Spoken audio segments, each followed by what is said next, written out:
right now. Fox News alert. We just heard from President Trump meeting with Japanese PM Abe. They will meet again later this hour along with the Prime Minister of India. This as the White House weighs in on the decision to cancel a formal meeting with Russian President Vladimir Putin. This is Outnumbered, and I'm Melissa Francis. I feel better than I sound. Here today is Harris Faulkner, Fox News contributor Katie Pavlich, host of Kennedy on the Fox Business Network, Kennedy, and joining us on the couch today, Republican strategist and chairman of GOPAC, David Abella, and he is outnumbered. Thanks for joining us. So much to get to today. Much to get into today. Looking forward to it. We got everything going on in the G20, and then we have all the political wranglings back here. We're glad you're here. Thank you. Let's get to it. So as we await the president's second meeting with Prime Minister Abe, along with India's Prime Minister, the White House is denying reports from Russian media that President Trump and Russian President Putin will have a brief meeting at the G20. Yesterday, President Trump canceled a meeting with Putin over a growing confrontation between Russia and Ukraine. Today, the White House said there is, quote, no scheduled pull aside. And a short time ago, White House Press Secretary Sarah Sanders saying, quote, the Russian witch hunt hoax, which is hopefully now nearing an end, is doing very well. Unfortunately, it probably does undermine our relationship with Russia. However, the reason for our canceled meeting is Ukraine. Hopefully that will be resolved soon so that the productive conversations can begin. This morning, the president and leaders of Canada and Mexico signed a new trade deal to replace NAFTA, the president touting the agreement as a win for American workers. The USMCA is the largest, most significant, modern and balanced trade agreement in history. All of our countries will benefit greatly. It is probably the largest trade deal ever made also. This is an amazing deal for our farmers and also allows them to use cutting-edge biotechnology and eliminates non-scientific barriers. The president will also be sitting down with Chinese President Xi Jinping on Saturday amid growing trade tensions and questions over whether the U.S. and China can agree on tariffs and technology. Let me start there with that piece and that big meeting coming up with China, because with all the distractions that are going on here in the U.S., I can tell you for sure that is what the market and investors care about. The president has put forth this model where, in spite of all the criticism, he has made a deal with Mexico and with Canada and teed up to meet with China now. Do you think something gets done? The most important meetings happening at this G20 summit meetings are the ones that have just occurred, which is the president meeting with the prime minister from Japan and the one he's about to have with the leader of India, because it sends a clear message to China. We are going after your neighbors to the east. We're going after your neighbors to the south. We are going to get deals with them. And let's keep in mind the two things that President Xi wants. He wants China to remain communist, and he wants to stay the leader. And in order to do that, he needs a deal with America. But it has to be done in a way that everybody comes out looking like a winner. And that's the key for the president. Can a deal be put together that allows the president of China to save face, look like he has gotten something for his country, but at the same time, giving America what they want? People have criticized the president, Kennedy, saying he loves tariffs. This is hurting America. What he's done, for sure, is applied pressure. And you look at the data out today, Chinese manufacturing activity at its slowest level in 28 months. This is having a big impact on China. It's hurting them. Does it put more pressure on their leaders to come to the table? It absolutely does, because they need a short-term win.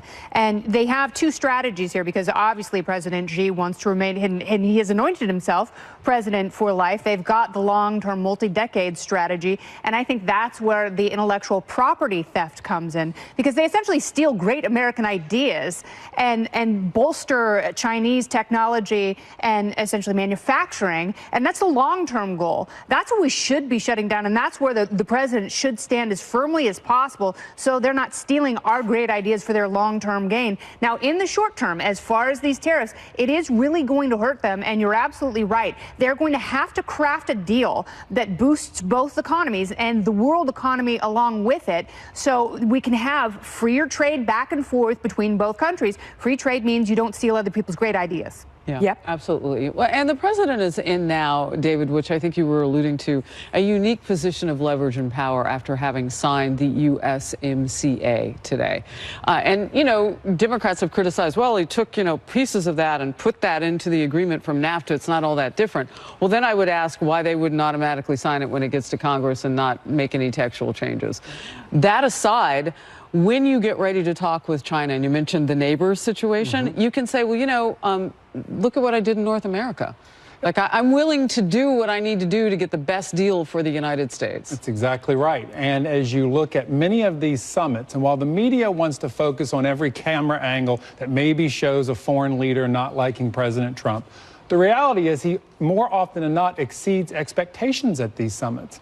And you were talking about the Mexico and Canada deal today. There is another significant deal that has happened during this administration that is not talked about as we talk about Russia. And that is that we got Europe using more of our natural gas and less of Russia's natural gas. And so as we look at it from a trade perspective, this president has been very successful at getting deals done that help American workers. And he's been very disciplined.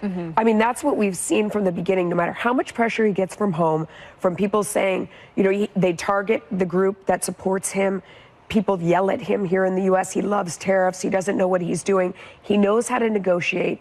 I've said it from the beginning, and I never do this, but on business issues, it was clear he's negotiating with pressure. Yes? He knows how to get all of the noise out and really focus in on what the task at hand is in a short period of time. He knows that the summit is important. Everybody's watching. When it comes to China, it's a very interesting situation for the Chinese president domestically on the ground, because China has been able to grow this middle class in China. And because things have been good economically for a huge, huge population of people, there haven't been many complaints about the censorship, the communism, the lack of property, the moving people in from the rural areas to the urban areas. But if that middle class no longer has economic stability and opportunity, which we're seeing, as you pointed out, Melissa, then the president of China has a problem on his hands with the middle class saying, well, what about the censorship? And what about these opportunities that you promised us as a government that are no longer coming? And that is a problem for him domestically if he can't get a deal with the president. And you touch on something that's so important, and that's economic mobility. That's something that is built into our system, but that is essentially very new in places like China and India, and that's why it's so important. You're absolutely right, because it's those economic issues that resonate everywhere, but that is new to them. And if he starts to shut that down, you are right. That's that presidency for life. He's the strongest president of China since Mao, and there's a reason why he's been tightening his grip inside the country domestically as the economy hasn't gone south, but has certainly slowed when it comes to building, manufacturing, and all these other things that have been affected by these tariffs from the U.S. And it's why it's all tougher for President Xi. In America, windmills blow because the wind blows them. In China, they blow because the government tells them to blow. And he has to manage an economy where unless he says it happens, it doesn't happen. And everything has to be right for him in order for that economy to keep going. That's why he has to have a trade deal. So speaking of putting pressure on people, the person he's not meeting with, and we heard this at the beginning, is Vladimir Putin. Here's what he had to say a short time ago about who exactly canceled that meeting. We don't like what happened. We're not happy about it. Nobody is. And hopefully they'll be able to settle it out soon, because we look forward to meeting with President Putin. But on the basis of what took place with respect to the ships and the sailors, that was the sole reason. So I think as a nation, this is a bit of transparency that's actually been good for us to see. You know, I took an elevator ride with a couple of our colleagues yesterday, Kennedy from your network, and the question was, well, do you think they're going back and forth and this is bad? And I'm like, no. This is actually really good for the American people to see, because there's been so much doubt about whether or not this president would do what was necessary with regard to Russia. And it's not vacillation that's been going on. It literally is like a negotiation that happens in clear plain sight. We get to hear what they threw a little bit of shade yesterday, by the way, Russia. When they put out their statement, they said, well, we haven't exactly heard officially from the president in the White House, but, you know, that gives us a useful time for some meetings and blah, blah, blah, blah, blah. We assume it's a reaction to domestic politics. Right, it really has nothing to do with us being big fat bullies and threatening to invade Ukraine. Right. And so now we see the president doing what, and he said this was his decision. And we all remarked, wait, did he say it was his decision? Well, whose else would it be? And you had some thoughts. Yeah. Well, certainly the Security Council that he has of Secretary Pompeo and the Chief of Staff Kelly and Bolton have all been very strong about their wanting a strong stance against Russia. But you mentioned a little bit of shade of the domestic side. Look at the actual policies towards Russia. Sanctions have been put on place.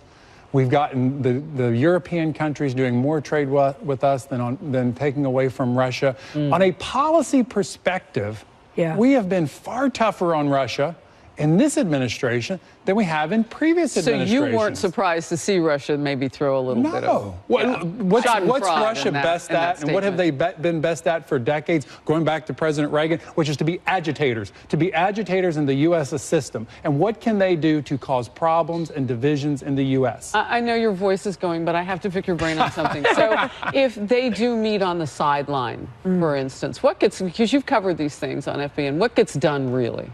If they meet on the sidelines with Russia? Yeah.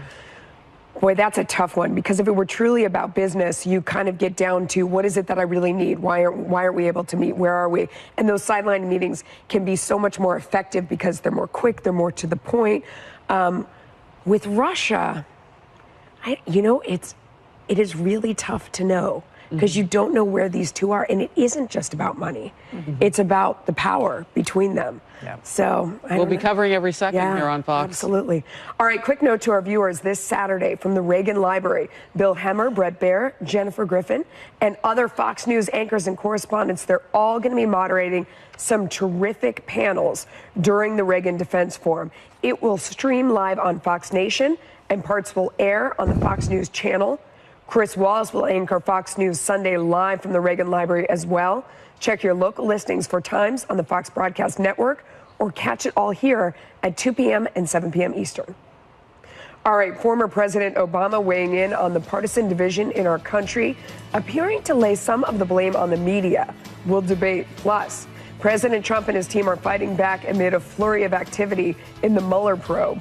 The latest revelations and whether they put the president at the forefront of the investigation. Fallout over the latest developments in the Mueller investigation. President Trump's personal attorney, Rudy Giuliani, is accusing the special counsel of deliberately timing new court filings to coincide with the president's departure yesterday for the G20. Shortly before the Air Force One took off for Buenos Aires, the president's former personal attorney, Michael Cohen, pleaded guilty to lying to Congress about talks during the 2016 campaign to build a Trump Tower in Moscow. That deal never happened.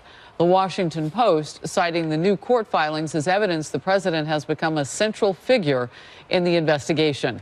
Meanwhile, Yahoo News is reporting Mueller is also looking into Ivanka Trump and Don Jr. and their work on the scrapped Moscow project. This is BuzzFeed is reporting the Trump organization planned to give Vladimir Putin a $50 million penthouse apartment in that said building. Trump's attorney, Rudy Giuliani, called the report, quote, crazy. The president pushing back on all of this, tweeting this morning, "Oh, I get it. I am a very good developer, happily living my life. When I see our country going in the wrong direction," parenthetically, he says, to put it mildly, "against all odds, I decide to run for president and continue to run my business, very legal and very cool." Talked about it on the campaign trail, lightly looked at doing a building somewhere in Russia, put up zero money, zero guarantees, and didn't do the project. Witch hunt! Exclamation point.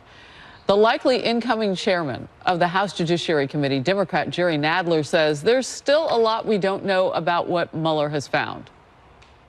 It's also clear that Mueller knows a lot that we don't know, and that Cohen's testimony is far more relevant than just his involvement with payoffs to Stormy Daniels.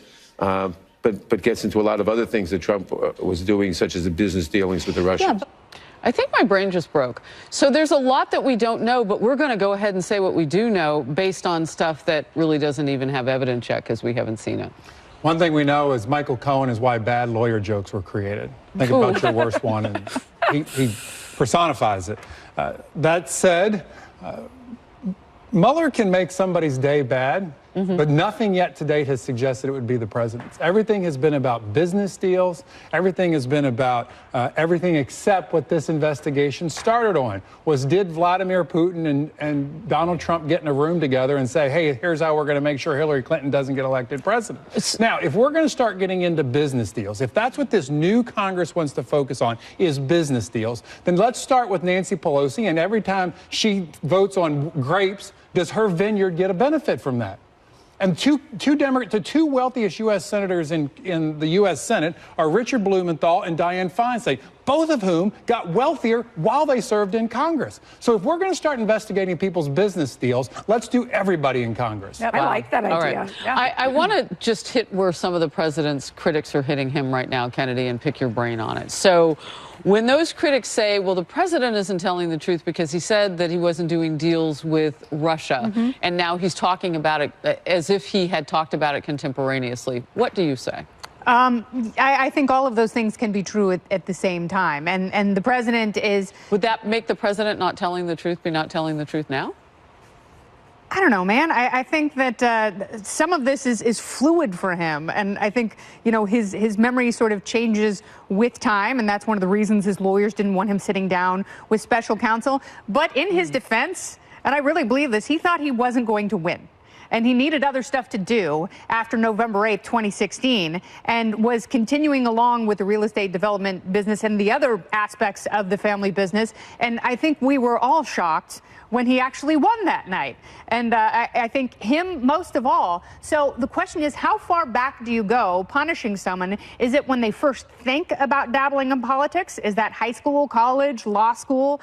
Is it 5 years ago? You know, what is the timeline? Is it when he became the nominee? When is it more legally problematic for him? And notice that Michael Cohen, in his guilty plea, he told Congress, he lied to them about the Moscow building development. And when he was asked why he lied, he said that he was staying consistent with the president's political messaging. He didn't say because the president told me to. Right. That would be problematic. Yeah, my question here is, what is the implication? So even if Donald Trump had, or his organization, not him directly, had offered Vladimir Putin to have the penthouse in Trump Tower, when you do business in Russia, if you are going to do business, you have to go through Vladimir Putin. There is no other way in that country to do business. Is the implication that if they gave Putin this penthouse, that he somehow would support Donald Trump for the presidency? Because if that is true, then why did Bill Clinton take $500,000 from a Russian bank and he was directly thanked personally by Vladimir Putin, and his wife was running for president? So if the implication is that it benefited Donald Trump, there's the same implication that it benefited Hillary Clinton. So I'm just not sure what the point is here when it comes to someone who has a global enterprise, who is doing business in a foreign country with a leader who controls all of the business deals, including with people in his own country, of what exactly the end game is and what it has to do with Russian collusion, which the entire special counsel was supposed to be based upon. When I read that report about them promising to give away, or potentially promising to give away, that $40 million penthouse, yeah. I laughed out loud in my office, because anyone who covered President Trump in business knows the Trump organization is actually cheap as hell. Sorry. I mean, they would not have given away anything that they didn't absolutely have to. To me, that sounds like, hey, guess what? Here's the price of doing business. You have to do this. Yeah. An idea that was floated. And, you know, whether or not they would have ever done it, to me, you would have to have them, or any other New York real estate developer who doesn't, none of them give away anything. I want to go back to the president's critics on this, because I think this is one of the main reasons why this has bubbled up. Because now we have an idea of whether or not he's part of the Mueller investigation at the center. And now that's being said because we know a couple of the questions. What do you think? It is trying to expand the net beyond what this investigation started at, which is, did the Trump campaign collude with the Russians to defeat Hillary Clinton? And now we're talking about potential business deals before he became president of the United States. And you'll hear critics say, oh, he's giving Putin special treatment now. Is special treatment sanctions and bombing Syria and doing deals with Europe to take economic activity away from Russia? If that's Vladimir Putin's friend, who's his enemy? So there's a theme here, though, that I picked up on, and it is that reach back. It happened with Paul Manafort. It's happened with Michael Flynn, where you reach back, you see what people were doing before the campaign. Can I make one yes. point there? Because Alan Dershowitz pointed out that the pleas and the charges and the indictments that have all come from the Mueller investigation have all happened after Robert Mueller became involved. These aren't necessarily indictments because of activity that took place during the campaign. They were procedural indictments. And, that, again, I think the president could be, as Dershowitz also pointed out, in political deep yogurt. But the legal side, there's still a lot to be learned. And people would be foolish to rush to judgment. The political matters because we're looking at 2020 already. So that's all that matters. All right, we'll move on. We're awaiting a court hearing as attorneys for former FBI Director James Comey are seeking to dismiss a House subpoena to have him talk behind closed doors.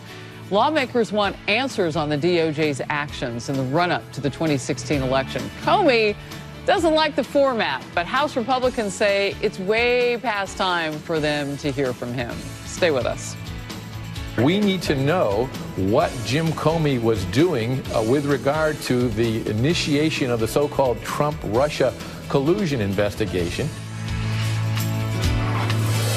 Fox News alert, a federal judge is set to hold a hearing just over an hour from now as lawyers for former FBI Director James Comey try to block a subpoena for House Republicans. The GOP wants him to testify behind closed doors next week about the DOJ's investigation during the 2016 election. Comey's lawyers arguing in court filings, quote, Mr. Comey should not be coerced into participating in an improper and partisan effort to undermine the legitimacy of an institution that he served for the better part of 4 years. There is no legitimate reason why Mr. Comey cannot provide sworn live public testimony about the matters under investigation. House Judiciary Committee Chair Bob Goodlatte responding to Comey. We've already indicated that we will release the transcript of this under oath private interview the next day. 16 other people have testified under oath in the same setting that we're asking him to do it. And his claim that he needs to do it in public is, in my opinion, a farce. Quite frankly, 5 minutes is not enough time for an experienced former prosecutor like Trey Gowdy or John Ratcliffe to follow all of the threads that need to be followed. So while Comey says he's concerned with leaks, he's been accused of leaking himself, let's not forget, specifically when he admittedly gave his friend memos of private conversations that he had with the president. In the meantime, House Republicans have also subpoenaed former Obama Attorney General Loretta Lynch to appear on Tuesday. Katie, I mean, in fairness, James Comey doesn't like to do anything if there isn't a camera present. Right. I mean, it's not worth speaking if you don't have a audience to grandstand in front of. Look, this actually is enraging to me. James Comey was the head of the FBI. Do you think that any regular civilian who gets a subpoena from Congress or the FBI has the ability for 2 seconds to negotiate the terms of where they appear and when and what questions are asked? This is a totally privileged, out of touch, entitled government bureaucrat who thinks he is not only above the law, but above the same standard of the law that everybody else out in America has to comply with. And the idea now that he is trying to dictate the terms after everything we know about what he did is absurd and ridiculous, and it is an affront to everybody else who has to follow the rule of law to the letter every single day, or they face consequences like going to prison or jail. Well, and to speak to how important it is that they hear from James Comey, there is, in fact, that negotiation going on that the rest of us wouldn't have access to. Right. And so we know that because it's now being reported that perhaps there would be a release of transcript the very next day after this. So you can sit down, you can say what you have to say behind closed doors. Well, then I ask the question, why not just put it all out there to bear to begin with? Unless you think you can get something without leaking classified information. That's what I think the bigger concern should be, would that get out? Not so much whatever he's concerned about in terms of fairness. As worthy as this investigation may be, the evidence is that Comey's already lied to Congress. So what makes us think this investigation or this hearing would be any different? And it probably wouldn't be. And here, the reality is in the next few weeks, Goodlatte's going to go from being the chairman to not being the chairman, and the Democrats going to come in, and we'll never hear about this again. Can I just make one point on that quickly? Republicans, if they believe truly that he has lied under oath and they have evidence for that, they have the ability and the power to refer him for criminal prosecution. So they have a time period now to do that, and we'll see if they actually do based on what they claim is Comey lying under oath. Wow. And Kennedy, back to that point, how rich is it for him to talk about leaking? I mean, we all remember that interview he did with Bret Baier when he kept saying, you know, Bret Baier kept saying, well, but you went and you took these materials and you gave them to your friend to then share with the media. That is a leak. And he was like, that's not a leak in my book. Well, no, of course not, because it directly benefits him, which just points to his malignant narcissism. So he only wants to testify in public because he wants to increase his brand and, you know, his appeal to a general audience so he can get higher speaking fees. That's offensive because, you know, you're looking at someone, he leaked that stuff in order to launch the special counsel. He also has his deputy director was fired for leaking. And you have, you know, two people working under him who were overseeing the Hillary Clinton investigation and then shepherded the Russia investigation. And they were anti-Trump and they had text messages going back and forth and they were working for special counsel. So there are so many conflicts of interest that still have yet to be resolved. I'm not really that interested in James Comey's brand. I want the truth, and I fear we're never going to get it. Yeah. And it just goes to show how partisan he is if he only wants to give that truth to one side. All right. Well, with just about a month before power shifts in Congress, House Democrats have begun setting their sights on Michael Cohen. Lawmakers say they want President Trump's former longtime attorney back on Capitol Hill for a new round of questioning after he admitted lying to the Senate Intel Committee. Politico predicts Cohen will be returning to Capitol Hill, and that would be a spectacle to rival the Watergate hearings. One Democrat on the House Judiciary Committee, Jamie Raskin, said, quote, obviously you have to be a little bit ginger with anybody who's been lying for a long time, but he is clearly going to be a truth-telling refugee in Trump world. I would expect that he has something to contribute to the congressional investigations of the lawlessness of the Trump administration. Meanwhile, Ohio Congressman Jim Jordan has been tapped to become the top Republican on the House Oversight Committee. When Democrats take control in January, Congressman Jordan is expected to be a fierce defender of the president. I see you having nonverbal sorts of reactions to this, and I want to know what you're thinking. My first thought is Michael Cohen has exceeded his 15 minutes of fame. He is well past. That said, it is head-shaking to now Democrats see Michael Cohen as being the great truth teller. And she referenced it in her quote, that here's a guy that's already lied to us in Congress, but now he's going to tell us the truth. Yeah. And it all goes to not the just Democrats will bend. lied to the Senate Intelligence Committee. Yeah. I mean, yeah. And so now they're going to bend whatever fact they get to what makes it look like Donald Trump did something wrong, no matter what it is. So, Kennedy, as you kind of forecast this out, this was somebody who the president trusted. This was his personal attorney. There was a lot of talk about whether or not there was attorney-client privilege in the very beginning of this. Mm-hmm. Regardless of all of that, you've got somebody who potentially can tell you things that his client never thought would ever be repeated. And that is completely fair, because that's what happens when you hire somebody. Yeah, is anything protected by attorney-client privilege anymore? It's very curious, but I don't understand how people could take someone who has clearly lied and just assume that now they are the flavor of the week. Therefore, this version of their events is to be believed. And, you know, this is someone who has been gaming the system, and he's a gross person. And I hate to say it, but the president has attracted some doozies over the course of... I don't even think he would argue with that at this point. I mean, you look at Manafort, Roger Stone, Michael Cohen. It's like, come on, man. It's time for you to drain your own swamp and, you know, move forward without some of these hangers-on, because these slimy, Vaseline-covered salamanders do more harm than good. Wow. So in the past 24 hours, I've heard all the overly cute people who hate the president say, well, why would someone lie about lying? That just doesn't make any sense. You know, I've never, in the history of your career, you've never heard anyone lie about lying. And the guest says, no, I've never heard of that. I'll tell you why. To diminish his time in jail. Yeah. I mean, come on. Like, let's look at this through a non-biased lens. You would lie in the first place, hoping for benefit from the president or to obscure something you did illegal. You would lie in the second place because now you realize the president's not going to give you a deal and you're trying to cozy up to Mueller. Yeah. I don't know where the truth lies. And the president may very well have done something wrong. Michael Cohen almost certainly did something wrong. But when you say, why would someone lie about lying? To lessen their time in jail. Well, he's facing prison time, so he did something wrong. Yeah. You know, as you're talking, though, I'm thinking Democrats are going to take over the House. Democrats are going to have a position that they haven't had in a few years.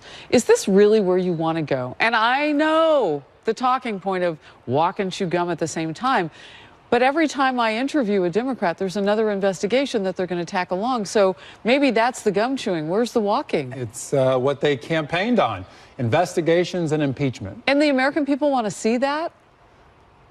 Like We're gonna find out. The American people want true accountability to root out government corruption, but whether it never Republicans or comes this Democrats. way. And they also get very sick and tired, whether it's Republicans doing it or Democrats doing it, of investigation after investigation and hearings that never come up with any accountability for anybody and just turn into political shows for these lawmakers on Capitol Hill trying to make a name for themselves for whatever political reason. And does anybody think if they go behind closed doors and they don't release transcripts and they keep this silent, that there would be more or less grandstanding? I would say probably less. So when you put it all on display the way James Comey wants it, it's going to be a show. That's a great question, because which is worse, not knowing or seeing a clown show? I think that the essential difference between behind closed doors, it isn't necessarily about the leaks. It isn't about transparency. What it's about is that 5 minutes versus a long period of time. And you can wait out and not answer a question for 5 minutes. It's much harder in the course of an hour to really sit there and evade answering a question. All right, I understand we want to go back to the G20 and Buenos Aires, Argentina. President Trump is speaking right now. Let's watch together. What we call a trilateral. The relationships between our three countries extremely good, extremely strong. I think with India maybe stronger than ever, and with Japan, I think stronger than ever. We're doing very well together. We're doing a lot of trade together. We're doing a lot of defense together, a lot of military purchases, and we're going to now have a little discussion between the three of us. So thank you very much. ये एक बहुत बड़ा अच्छा अवसर है कि लोकतांत्रिक मूल्यों को समर्पित अमेरिका, जापान और भारत तीनों मिलकर के विश्व में शांति, समृद्धि और स्थिरता के संबंध में हम मिलकर के क्या भूमिका अदा कर सकते हैं। मेरे लिए खुशी की बात है कि दोनों देश हमारे स्ट्रेटेजिक पार्टनर रहे हैं, दोनों मेरे अच्छे मित्र रहे। इन तीनों के साथ हमारा मिलकर के काम करना अपने आप में एक सुहाना अवसर है। और ये भी खुशी की बात है, अगर मैं इसको एक अलग इकोनॉमी में बोलूं, तो Japan, America, India.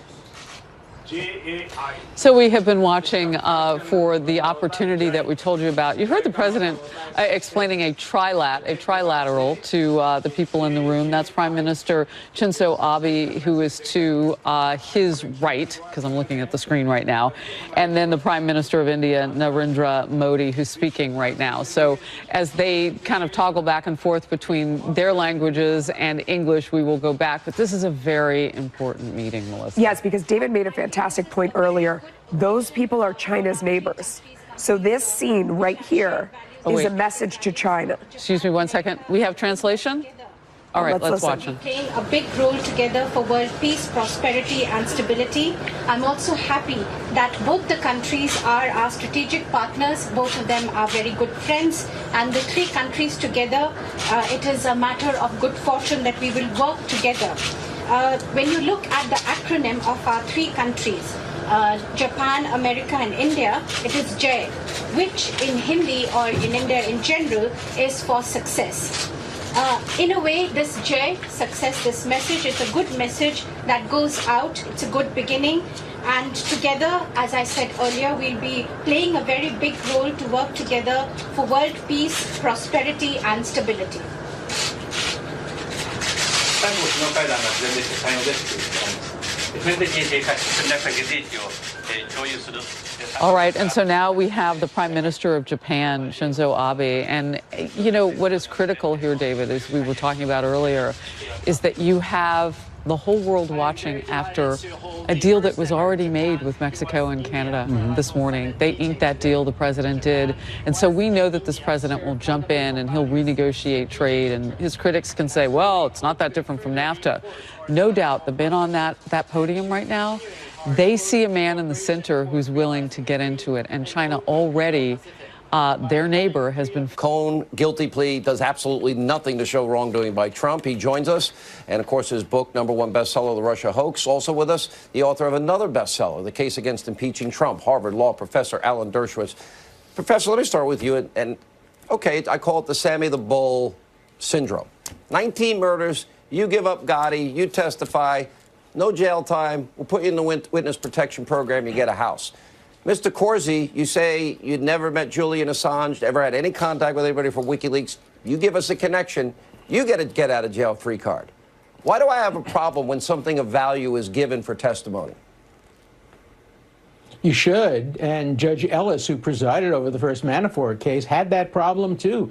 He said that kind of thing inclines witnesses not only to sing but to compose.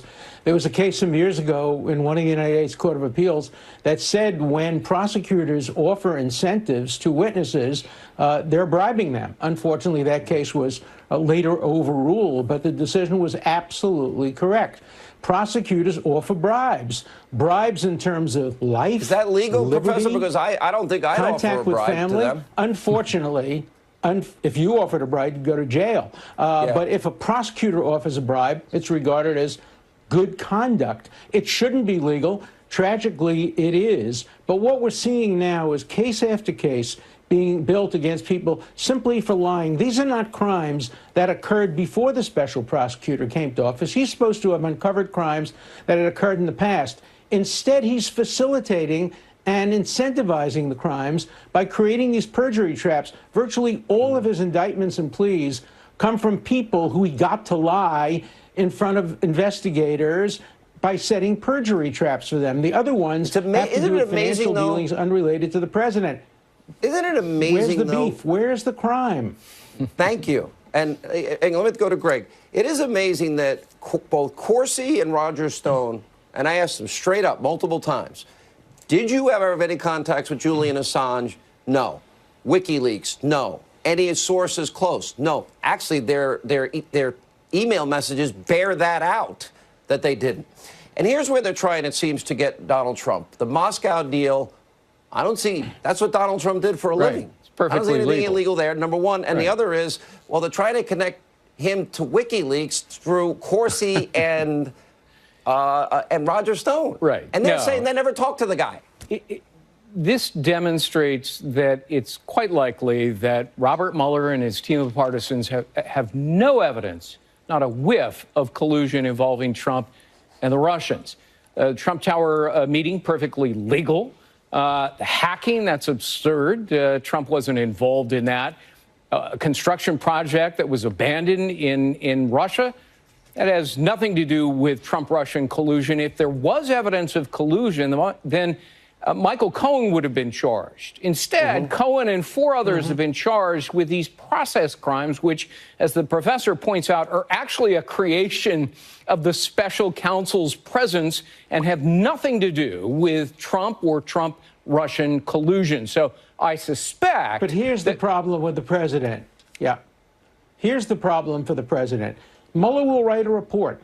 The report will be based on the testimony of people who have lied and who have not been cross-examined. When the report comes out, it will be extremely critical. I've used the term devastating, just like the Starr report was devastating and the Iran-Contra report was devastating. But it's devastating only if it's unrebutted, which is why it is absolutely essential for the president's team to demand that the Justice Department not allow the release of the Mueller report until they've had a chance to review it and rebut it. And then both reports, the Mueller report and the president's lawyer's report, come out at the same time so the American public can judge. Let me ask you this, Professor. This is important. You even said today firing Mueller wouldn't be an impeachable offense. The president said he's not going to do that. And you also talked about this being political now with Mueller. I want to ask you through this prism. Isn't it true, based on the Pentagon Papers, the Supreme Court decision, 6-3, that the New York Times, Washington Post, they can publish stolen material as long as they didn't steal it? Right. Of course. Now, I interviewed Julian Assange. He said he didn't get it from Russia, no state party, et cetera. Maybe it was a cutout. Maybe it could have been, you know, we know Hillary's computers in the bathroom closet were hacked by at least 6 foreign intelligence services, if not more. So my question to you is, based on that, that would mean that these emails, be it WikiLeaks or the New York Times that published the WikiLeaks, which is ironic, if they didn't hack and it was given to them from sources, doesn't that mean that what they printed is legal? Absolutely. The president has the same authority, and the president's campaign